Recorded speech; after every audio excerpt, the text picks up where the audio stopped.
Welcome to the Seraphon Battleline video. I am the Wargrove of Woe, and today we will be going over how to best utilize your dinosaurs. First, we have the Skinks. These guys are probably the most efficient Seraphon Battleline option as of right now. They have a basic stat line of 6-inch move, 5 bravery, 1 wound, and a 6-up save. They have two options for their melee profile, either daggers or clubs. The daggers have 1-inch reach, 1 attack, and 2 for the leader.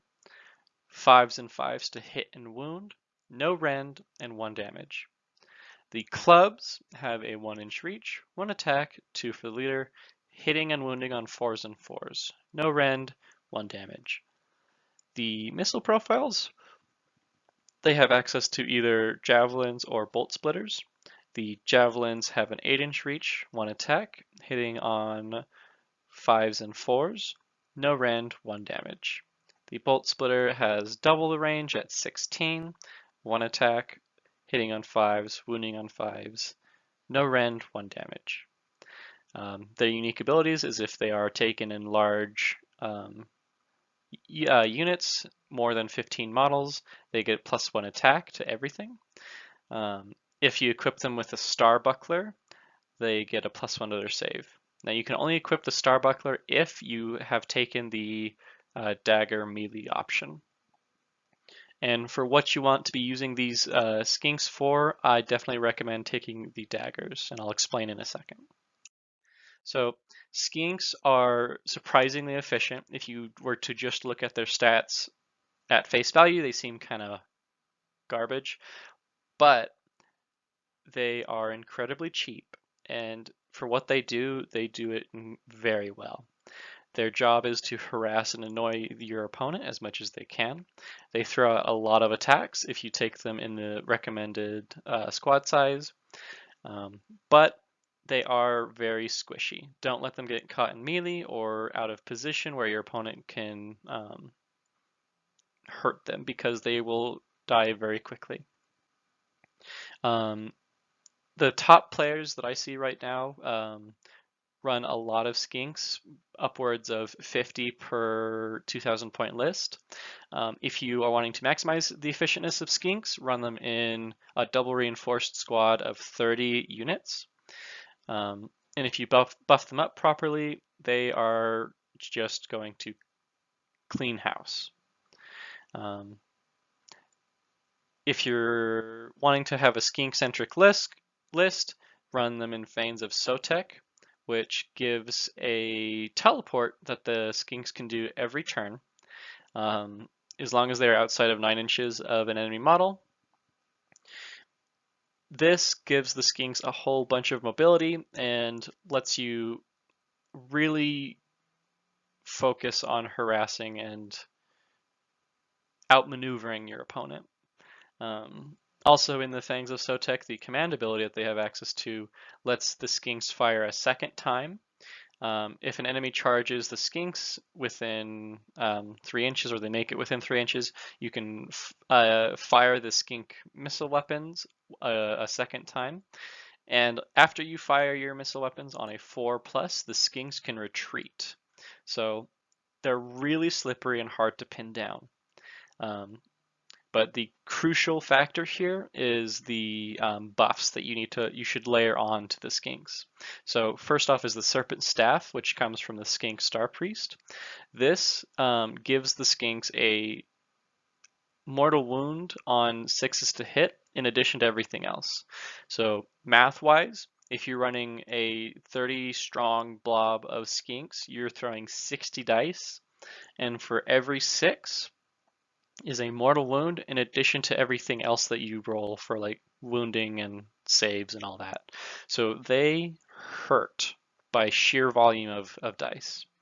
Hand of Glory is a spell. It is not necessary as opposed to the Serpent Staff, but it helps a ton. Rerolling ones to hit will help you get those mortal wounds in addition to the regular damage more easily, and it just increases their accuracy. Next, we have the Saurus Warriors. They are probably the weakest battle line option the Seraphon have access to, they're, for what they offer, they're not all that powerful. They have a basic stat line of 6-inch move, 8 bravery, 1 wound, and a 4-up save. They have 2 weapon options they can choose from, either Celestite clubs or spears. Similar to most spears versus clubs or sword trade-offs, the spear has extra reach but doesn't have as much offensive capabilities. The club has a profile of 1-inch reach, 1 attack, 2 use for the leader, and then hitting on 4s and 3s to the wound. They have a -1 rend and 1 damage. The spear has 2-inch reach, 1 attack, and 2 attacks for the leader. 4s to hit, 3s to wound, but no rend, and 1 damage. Since they are lizards, of course, they have the powerful jaws, which is 1 attack, 1-inch reach, 5s to hit, 4s to wound, no rend, 1 damage. 1 in 5 gets a banner that gives -1 bravery to enemy units, and 1 in 5 can have a drum, which lets the unit reroll charge rolls, it's a nice ability, lets them get into combat a little bit easier. They get a +1 attack for their clubs and spears if the unit has more than 15 models, so if you run them in bigger blobs. Unfortunately for the Saurus, they don't really have a point.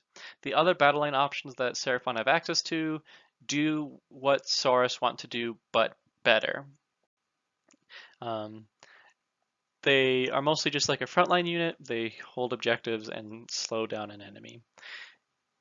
If you are really wanting to run Saurus because you like those old derpy models, I would run them in squads of 20 to get that access to that +1 attack.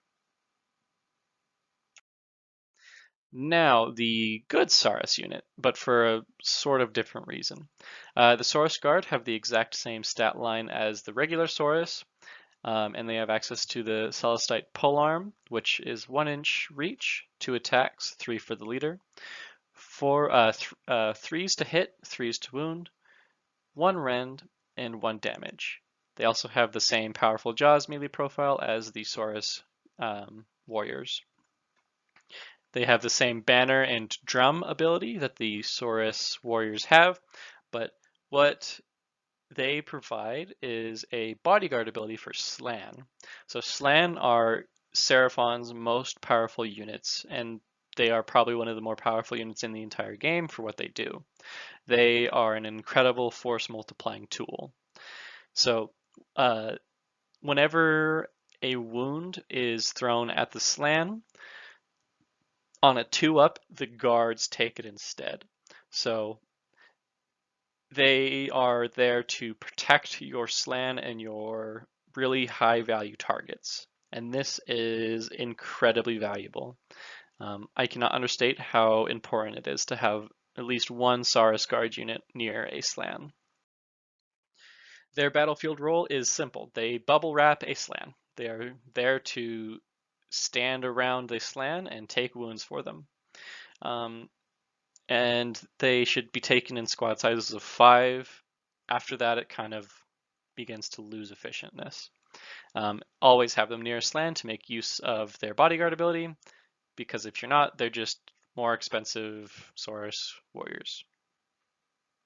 Next up is the Saurus Knights. These guys are one of the better Saurus Battleline units alongside the Saurus Guard. They have a odd stat line for a cavalry unit at an 8-inch move, 8 bravery, 2 wounds, and a 4-up save. They have access to either swords or spears, as well as the powerful jaws and snapping jaws. The swords have 1-inch reach, 2 attacks, 3 for the leader, hitting on 3s, wounding on 3s, no rend, 1 damage. The spears have a 2-inch reach, 2 attacks, 3 for the leader, hitting on 4s, wounding on 3s, no rend, 1 damage.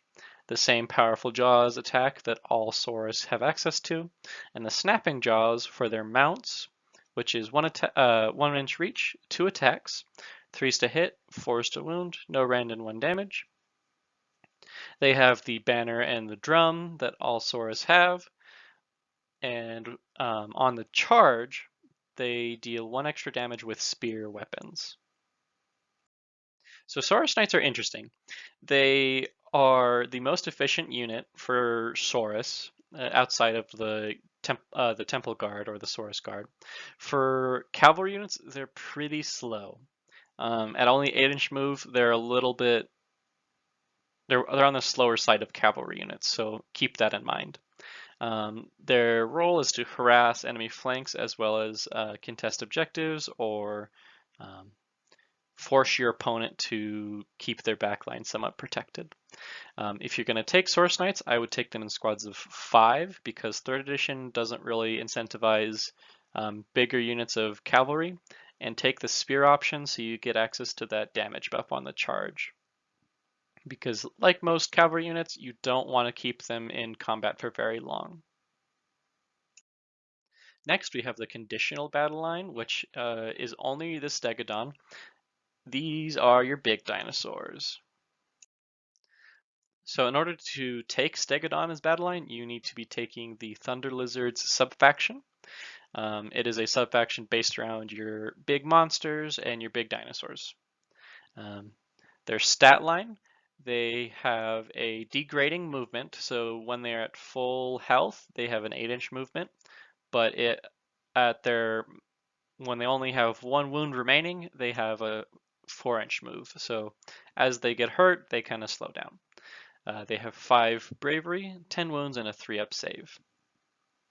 For melee profiles, they have the massive horns, which is 2-inch reach, 2 attacks, 3s to hit, 3s to wound, 1 rend, and a scaling damage. So at their max wounds, they deal 4 damage each, and at the minimum, they deal 1 damage each. Next is the Grinding Jaws. It has 1-inch reach, 2 attacks, 3s to hit, 3s to wound, 1 rend, 2 damage. And next is the Crushing Stomp, which is 1-inch reach, and then a degrading number of attacks, starting at 5 and ending at 1. 3s to hit, 3s to wound, 1 rend, 2 damage. The little skinks on its back also have access to javelins, which is the same profile as the skink unit has access to.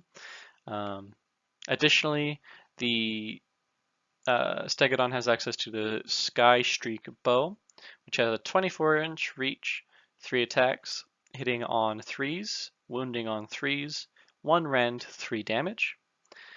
And additionally, they have a special weapon, the Sunfire Thrower. It's kind of like a flamethrower unit, or flamethrower weapon. It has an 8-inch reach, 1 attack, and you roll a dice for each model within 8 inches of the Stegadon, and on a 5 up, it deals a mortal wound. Some unique abilities that the Stegadon has access to is once in the combat phase, you can pick an enemy unit within 3 inches, and if that unit has more than 5 models, you get to add 1 to your saving throw for attacks made by that unit. Additionally, since the Stegadon is really big and makes all the other skinks super brave, you get to reroll failed battle shock tests for skinks wholly within 18 inches. Additionally, it does damage on the charge. On a 3-up, you deal D3 mortal wounds after you finish your charge. Stegadons, as your battlefield role, are big, scary monsters that in 3rd edition could net you some extra points, which is always useful. They are there to disrupt enemy infantry and dish out some damage. To maximize the efficientness of this, you should take them in Thunder Lizards, which if you're wanting Battle Line, you're going to be doing anyway. It gives them 2 more wounds to make them a bit more tanky. And that is it for the Seraphon Battleline options. Really, the standout stars here are the Skinks, followed up by the Stegadons, and then the Saurus Guard. All of them have a point except maybe the Saurus, so it's kind of a pick and choose which way you'd like to play Seraphon. If you enjoyed the video, please leave a like or a comment, and if you have any suggestions for future videos, please, I'll leave it in the comments as well. Thank you.